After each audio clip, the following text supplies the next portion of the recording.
તે મારાથી સી રીતે સહન થાય? તો ભગવાન ગરુડને કહે છે કે ગરુડ, તું મારો દાસ છે, તારી આ બ્રાહ્મણીને પુત્ર મળે એવી ઈચ્છા હોય તો તું જ એને પુત્ર આપ. ભગવાને ગરુડજીને આશીર્વાદ આપ્યા. ગરુડે ભગવાનના આશીર્વાદથી સુદેવ બ્રાહ્મણ તથા ગોમતી બ્રાહ્મણીને એક પુત્રનો વરદાન કોને? ગરુડજી આપ્યું. સમય જતાં ગોમતી બ્રાહ્મણીને એક પુત્રનો જન્મ થયો. ગરુડજીના અંશથી જન્મ પામેલા તેજસ્વી બાળકને સુખદેવ નામ આપવામાં આવ્યું.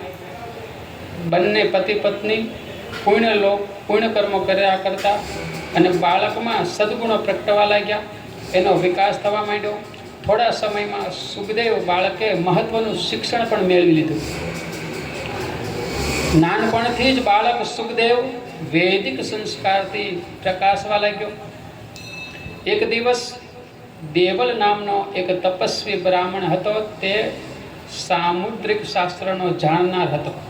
તેની દ્રષ્ટિ સુખદેવના હાથની રેખાઓ પર પડી અને કહ્યું કે હે સદેવ, તારા બાળકના હાથમાં ચમ્મર, છત્ર અને કમળની શુદ્ધ રેખાઓ છે. વળી કમળ જળથી ભરેલું છે. આંખોમાં મધુનો અંશવર્ણ છે. જેના હાથમાં આવા ચિહ્નો હોય તે બહુ પ્રતાપી રાજા બને. સુખદેવના માતા પિતા રાજી થયા. દેવલ મુનિએ ફરી કહ્યું કે આ પ્રતાપી રેખાઓનો આરંભ 8મા ભાગ સળંગ ચમકે છે ને તે પછીના 7 ભાગ કપાઈ ગયા છે. આ પરથી એમ માનવું કે આ મહાન બાળક 12મા વર્ષે જળાશયમાં ડૂબીને મૃત્યુ પામશે. આ વાત સાંભળીને સુખદેવજીના માતા પિતા દુઃખી થયા. દેવલ મુનિ સુખદેવજીનું ભવિષ્ય બતાવી બ્રહ્મલોક તરફ જતા રહ્યા. ગોમતી બ્રાહ્મણીએ મનમાં ધીરજ રાખવી. મનમાં વિચાર કરે છે કે વિધાતાએ લખી કાઢેલા આ લેખ છે. વિધાતાના લેખને ક્યારેય કોઈ બદલી શકતું નથી. ગોમતી બ્રાહ્મણી પોતાના પતિને અનેક પ્રકારની કથાઓ કહીને ધીરજ આપે છે. સુખદેવને એના માતા પિતાએ વાવ, કૂવા, સરોવર, સાગર વગેરેમાં નાવા જવાની હાવ ના પાડી. એક દિવસ સુખદેવ એના ભાઈબંધો સાથે ભગવાન વિષ્ણુનું નવું મંદિર જોવા ગયો. મંદિરની ભીતોમાં વિષ્ણુનું ભગવાનના 24 અવતારોના શિલ્પચિત્રો જોતો જોતો તે મંદિરના ચોગાનમાં બનેલા એક નવી વાવ જોવા માટે લલચાયો. વાવમાં આકર્ષણ શિલ્પચિત્રો જોતો તે મિત્રોની સાથે વાવમાં ઉતરવા લાગ્યો. તે સમયે તેનો પગ લપસ્યો અને સુખદેવ વાવમાં પડ્યો. ભાઈબંધો તરત જ સુખદેવના માતા પિતા પાસે દોડી ગયા અને આખી ઘટના કહી સંભળાવી. સુદેવ અને ગોમતી વાવ તરફ દોડ્યા. તેઓ જ્યારે વાવ પાસે પહોંચ્યા તે અગાઉ આજુબાજુ વસનારા વિષ્ણુ ભક્તોએ સુખદેવના શબને વાવમાંથી બહાર કાઢી કાંઠા નજીક મૂક્યું. ગોમતી અને સુદેવ પોતાના એકના એક પુત્રના શબ પાસે બેસી રુદન કરે છે. બંને માતા પિતાએ અન્નજળનો ત્યાગ કર્યો. સુતજી મહારાજ મહાત્માને કહે છે કે ક્યારે શું બનશે તેની કોઈને ખબર હોતી નથી. અંજવાળીઓ વીતે એટલે તરત જ અંધાર્યું. અંધાર વીતી ગયા પછી તરત પ્રકાશ પ્રસરી જાય છે. રાત અને દિવસ, જન્મ મૃત્યુ, સુખ દુઃખ, લાભ હાનિ, જસ અપજસ, માન અપમાન, આ બધા દ્વંદ્વો છે. આ બધા બ્રહ્માજીની સૃષ્ટિના સનાતન નિયમો છે.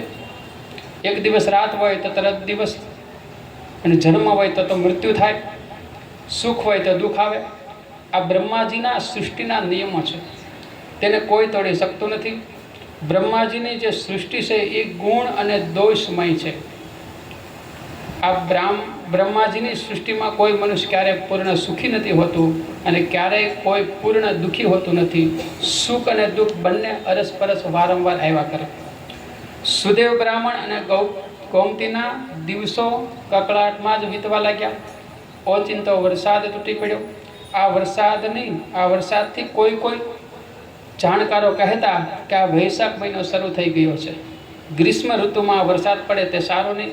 કોઈ એમ કહેવા લાગ્યા કે વૈશાખ પછી પાછો બીજો વૈશાખ આવે છે, એટલે આ વૈશાખ મહિનો એ અધિક માસ છે.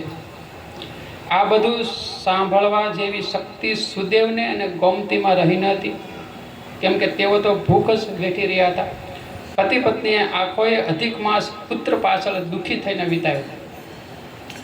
રામાયણના કરતા મહર્ષિ વાલ્મીકીને નારદજીનો અને બીજા સંતોનો સમાગમ થવાથી તે રામને બદલે મરા બોલવા લાગ્યા.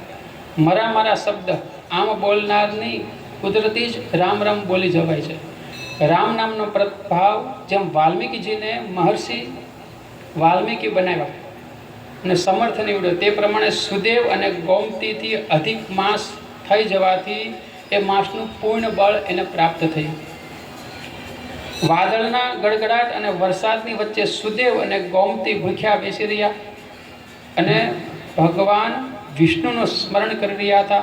એ સમયે ભગવાન પ્રસન્ન થયા અને પ્રગટ થયા અને કહ્યું કે હે બ્રાહ્મણ દંપતી, અનાયાસે તમારા ભાગ્યમાં અધિક માસનું પવિત્ર વ્રત પાલન નોંધાઈ ગયું છે. તે વ્રત સાધારણ નથી. આ અધિક માસનો પ્રભાવ સાધારણ છે નહીં. સુદેવ અને ગોમતીનો જાણે સ્વપ્ન જોતા હોય એમ ભગવાન સામે પ્રગટ થઈ ગયા. ભગવાન કહે કે તમે અધિક માસના વ્રત બળથી ભાગ્યવાન બન્યા છો. તમારો મૃત્યુ પામેલો પુત્ર સુખદેવ ફરી પુનઃ તમને પ્રાપ્ત થશે. બંને દંપતીએ ભગવાન વિષ્ણુને નમસ્કાર કરી તેમને બાજર પર બેસાડ્યા અને વિનંતી કરી. ભગવાને બાજર પર બેસીને કહ્યું કે હે સુદેવ અને ગોમતી, તમને સુખ થાય તે માટે હું તમને પૂર્વધનુ નામના એક મુનિનું ચરિત્ર કહીશ અને એ ચરિત્ર કહીશ એટલે તમારો પુત્ર પણ સજીવન થશે. પણ એ ચરિત્રની કથા આવતીકાલ આવશે. અહીં આ કથા આ 9મો અધ્યાય પૂર્ણ થાય છે. ઇતિ શ્રી અધિક માસે 9મો અધ્યાય સમાપ્ત. બોલો બાલકૃષ્ણ લાલ કી જય. પુરુષોત્તમ ભગવાન કી જય.